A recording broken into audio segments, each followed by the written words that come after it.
I'm gonna hate myself for skipping over some of the things but I want to get to Arminian sin and salvation, Arminius on sin and salvation before we run out of time. Okay. So first, I want to ask you this: did Arminius differ from his detractors on the doctrine of sin?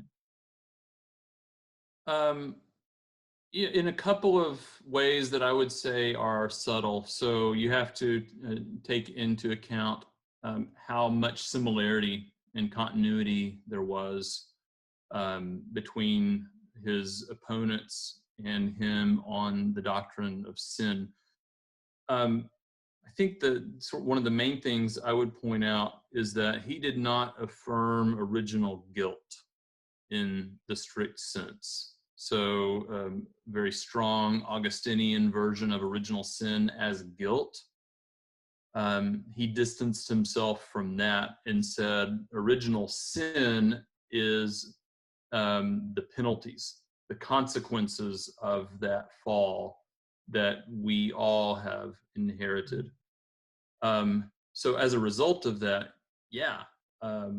sin has had all the effects on us that the Reformed would also affirm. So it affects every part of us in that sense of total depravity, that we're totally unable to turn to God, that sin not only has had physical effects on us through the fall, but also affects us intellectually, noetic effects of sin, affects our will, everything it means to be a human, all parts of human nature have been affected negatively by sin. It's just we are not guilty for something we did not actually do. We don't inherit guilt. Okay, that's he doesn't put it this way, but I think you would agree with saying that is a incoherent concept, inherited guilt. If you define guilt as something that you yourself are responsible for. So he distanced himself there. The other thing I would point out is that he probably had a more robust doctrine of creation and sanctification than his opponents.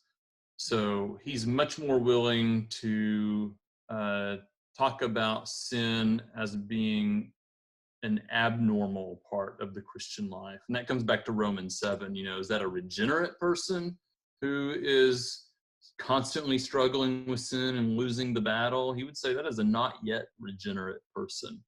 And so he sees a bigger break between before regeneration and after it.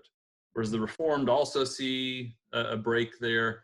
They would say any progress in sanctification in this life is only going to be baby steps at best.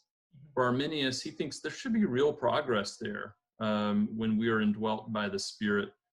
And so you see some of that emphasis coming out, of course, later in Wesley and the more even greater embracing of the idea of perfection, which Arminius wasn't a huge fan of, but he basically affirmed that that's the goal, is striving for that. So sin after regeneration is, I would say, should not have the kind of power over us that the Reformed assumed.